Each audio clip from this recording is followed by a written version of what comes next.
Sometimes the journey chooses us instead of us choosing our journey. I believe that's the case tonight. And I just thank you all for being here. I do want to share another email that Chief Schardan sent to me in 2006. He wrote that he had heard about what happened to my daughter Christy and that he wanted more information. My response was immediate. I looked up to heaven and I said, Christy, there's a police chief in Illinois who wants to know more about you. And the reason I did that is that I was born and raised in Chicago. In fact, I lived my entire life up until going away to college in Illinois. So it was very important to me to have someone from the state of Illinois care about my daughter. The interesting thing about that, though, is I learned a couple months ago when I was in Mount Vernon, Illinois, that they don't consider Chicago part of Illinois. I had no clue. I guess it's too far south. But nonetheless, I didn't know that at the time. But in my heart, I knew from his email and from officers I had met throughout this journey that I have taken that we have a lot of wonderful officers who do care. And it's one of the things that I want our families to know, because oftentimes we don't get that feeling when it happens to us. Chief Schardan.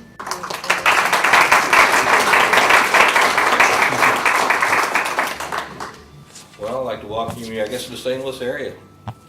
Cardinals are out of town though right now. I think what I'd like to ask you to do, if you would, I don't know, a lot of you know each other, but if there's somebody in a room you don't know, if you don't mind standing up and walking out and reaching your hand out and saying hello and introduce yourself to them. Is there anybody in that situation?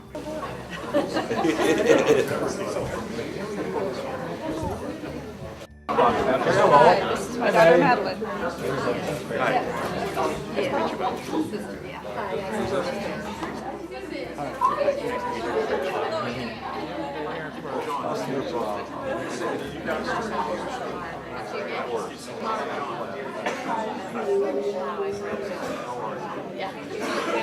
Might not get them back. I know, we'll get them back.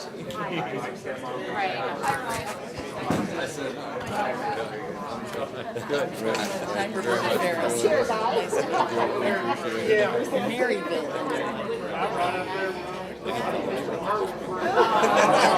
The only other police chief I know is Minneapolis, so Oh my he was a good.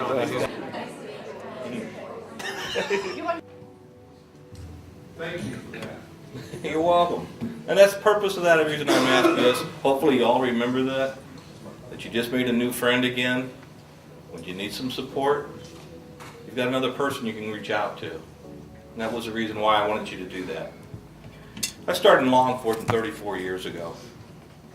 And I can remember the first time I got involved in a pursuit. And it was just a short one, probably didn't last more than a couple minutes, but it was down some alleys, and if I'd reached speed 30, 35 miles an hour down an alley, I would guess something like that. Could we apprehend the guy safely and no problems, the way it all turned out. But after it happened, it scared the heck out of me. And it was only 30, 35 miles an hour, but going down those alleys with the loose rock and coming up that intersection with the street. Nobody ever told me about this before. So it was a brand new experience for me.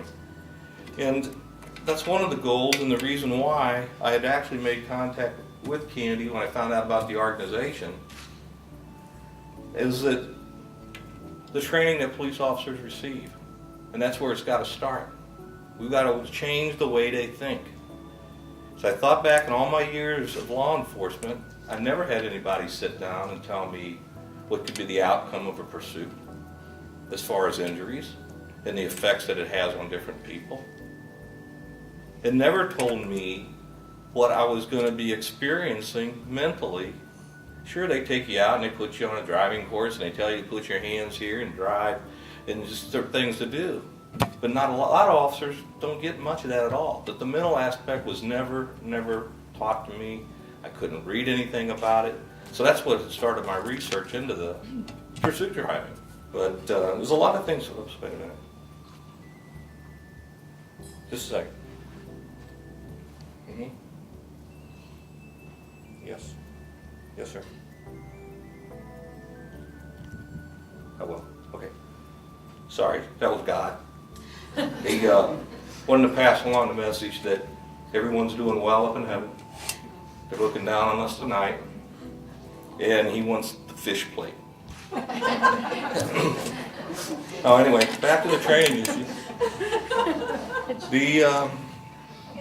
That's what I'm pushing a lot of. I know Kim Schlaw has gotten involved in our area here. She's teaching at the St. Louis County Police Department's Academy. She's gone to ours with Southwestern Illinois, and she's been going in there and talking to the cadets and the recruits there. So the message is starting to get out. When Candy had mentioned Mount Vernon, Illinois, and that's a summit that we hold, the Illinois Criminal Justice Summit. And I was on the committee for the selection of what we were going to do this year. And Pursuit came up as a topic, and I said, well, I know some wonderful people. It'd be great that we'd be able to put something together.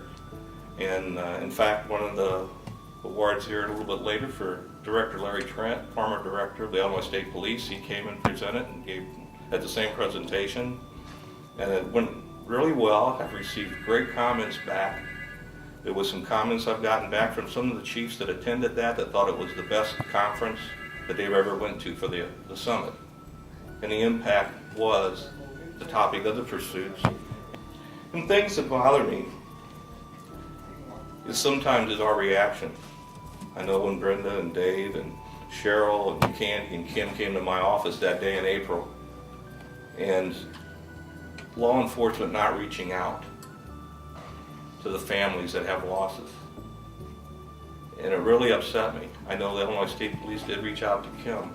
Some people here, I'm sure they didn't reach out. And they're told by their attorneys, obviously, because of liabilities, not to talk to you. And to me, there's ways of doing things without admitting guilt, but you at least can show compassion.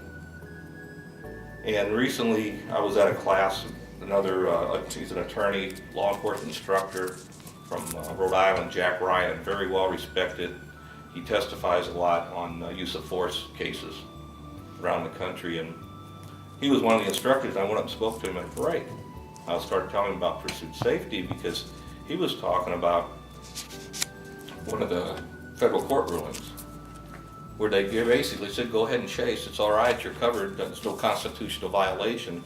But he brings out right away, state law is going to stop you. You're going to be held reliable, except regrettably California is one of the states that won't do it, which is sad in my mind. But what he did tell me, that he told guys just to flat out, just don't do it. And I'm glad he's going around the country and telling law enforcement people this. But what he did express was an incident out in one of the eastern states. And I thought, this is a wonderful thing what this police chief did. What he did was in a pursuit, one of his officers, and there was an innocent victim got killed. And so what he did was had an officer assigned to every out-of-town guest that came for that funeral. And he had that officer assigned for anything they needed. He picked them up and gave them a ride from the airport to their hotel, from their hotel to the airport. He didn't admit any guilt at all, but at least he showed some compassion for that loss. And I think that's something law enforcement needs to do. And I know around this area, Tim Fitch from St. Louis County, he's taken heat over his policies, over St. Louis Post-Dispatch had it plastered all over the front page last year because of people stealing stuff out of cars. And Tim it's property, it's replaceable. We're not going to do it. And he's held his ground on that. I'm glad he has. I know Chief Scott Williams in Collinsville, he had changed his policies too and made it a lot more restrictive. So there's things that law enforcement has to do, and it starts with the training, it starts in the academies, and it starts with what we call field training programs. And I think we're making headway with that because of people like you that are in this group. And I think if you stay in it in your area and look for opportunities, I think perhaps you can get them going in your area and get law enforcement to more or less wake up and realize the effects these events can have. So, may God bless you all.